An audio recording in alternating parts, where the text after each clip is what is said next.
السلام علیکم، میں ہوں خالد حمید، تازہ ترین خبروں کے ساتھ۔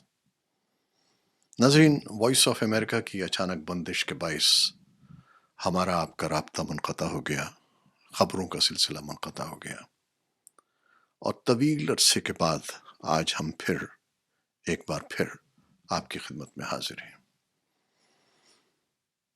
میں نے اور میری فیملی نے یہ نیوز چینل شروع کیا ہے، اور اس میں ہم آپ کے لیے خبریں بھی پیش کریں گے، کچھ دوسرے پروگرام بھی ہوں گے۔ تو آپ سے درخواست ہے کہ جس طرح آپ پہلے محبت فرماتے رہے ہیں اور ہمیشہ اپنی عقیدت کا، محبت کا اظہار کرتے رہے ہیں، آئندہ بھی کریں گے اور ہمارے اس چینل کو لائک کریں گے۔ اس میں ہم آپ کے لیے تقریباً روزانہ خبریں پیش کریں گے اور کچھ اور پروگرام بھی آپ کے لیے لے کر آئیں گے، اس امید پر کہ آپ اس چینل کو لائک کریں گے اور اس کو سبسکرائب بھی کریں گے،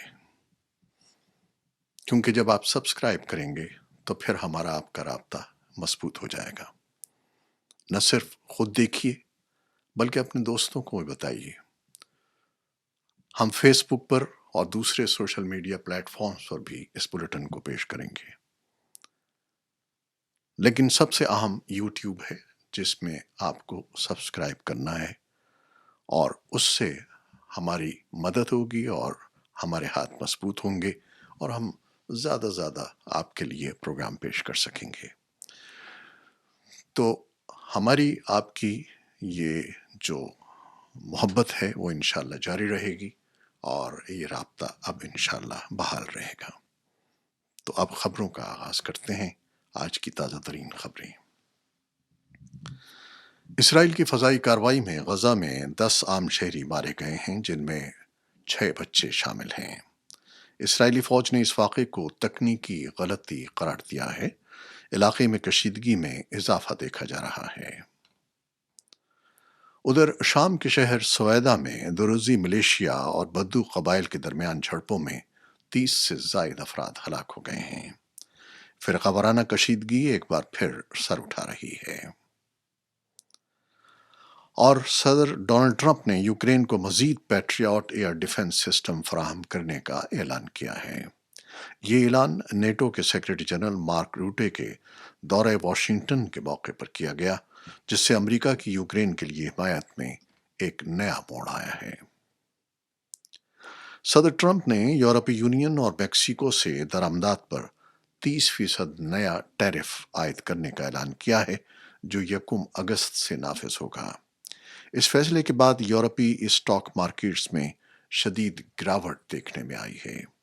ماہرین کے مطابق یہ شرح بعد میں 10 سے 15% تک کم ہو سکتی ہے۔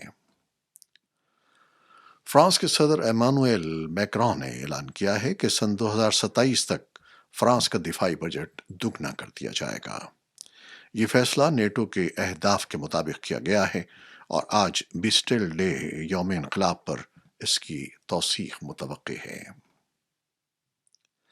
بھارتی فضائیہ کے گروپ کیپٹن شبھانشو شکلا، جو کہ ایکسیوم 4 خلائی مشن پر تھے، آج رات بین الاقوامی خلائی اسٹیشن سے زمین پر واپس آ رہے ہیں۔ یہ بھارت کے خلائی سفر میں ایک بڑا سنگ میل قرار دیا جا رہا ہے۔ اور پاکستان سے متعلق کچھ خبریں ہیں۔ پاکستان بھر میں مختلف شہروں اور آزاد کشمیر میں 13 جولائی کی مناسبت سے کشمیر مارٹرس ڈے منایا گیا، جس میں حکام اور اپوزیشن رہنماؤں نے بھارتی ظلم و ستم کی مذمت کی۔ سینئر رہنماؤں نے تسلیم کیا کہ کشمیری حق خود ارادی کی جدوجہد کے لیے اپنی جانیں قربان کر رہے ہیں، اور پاکستان ان سے اپنی سیاسی، اخلاقی اور سفارتی حمایت جاری رکھے گا۔ وزیر داخلہ محسن نقوی نے کشمیری شہداء کو خراج تحسین پیش کیا اور بھارتی حکومت کو درندگی کا الزام دیا۔ آزاد جموں و کشمیر کے وزیر اعلیٰ چودھری انوار الحق نے بین الاقوامی برادری سے اپیل کی کہ وہ کشمیر میں حق خود ارادیت کے پیرائے کو تسلیم کرے۔ پاکستان نے اپنی اقوام متحدہ کی سلامتی کونسل کی صدارت کے اختتام سے قبل کشمیر کے موضوع پر بحث کی میزبانی کا اعلان کر دیا ہے۔ یہ اجلاس 22 جولائی کو منعقد ہوگا، جس میں پاکستان نام لیے بغیر عالمی توجہ کشمیر کی جانب مبذول کروانا چاہتا ہے۔ ادھر سری نگر میں خاتون کے مبینہ قتل کے خلاف علاقے میں شدید احتجاج کیا گیا ہے۔ مقامی انتظامیہ نے اسے روکنے کی کوشش کی۔ پاکستان کے محکمہ موسمیات نے خبردار کیا ہے کہ ملک بھر میں خاص طور پر پنجاب، خیبر پختونخوا، آزاد کشمیر، گلگت بلتستان اور اسلام آباد میں مانسون کی تیز ترین بارشیں متوقع ہیں، اور خاص طور پر پہاڑی علاقوں جیسے مری اور گلیات میں جان لیوا سیلاب اور لینڈ سلائیڈنگ کے خدشات ہیں۔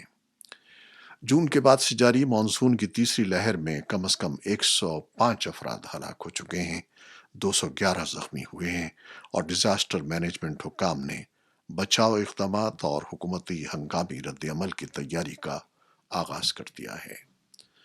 تو یہ تھا آج کا بلیٹن جو ہم نے آپ کے لیے یوٹیوب پر اور فیس بک پر پیش کیا ہے۔ ہمارے دوسرے سوشل میڈیا پلیٹ فارمز پر بھی یہ بلیٹن دیکھا جا سکتا ہے۔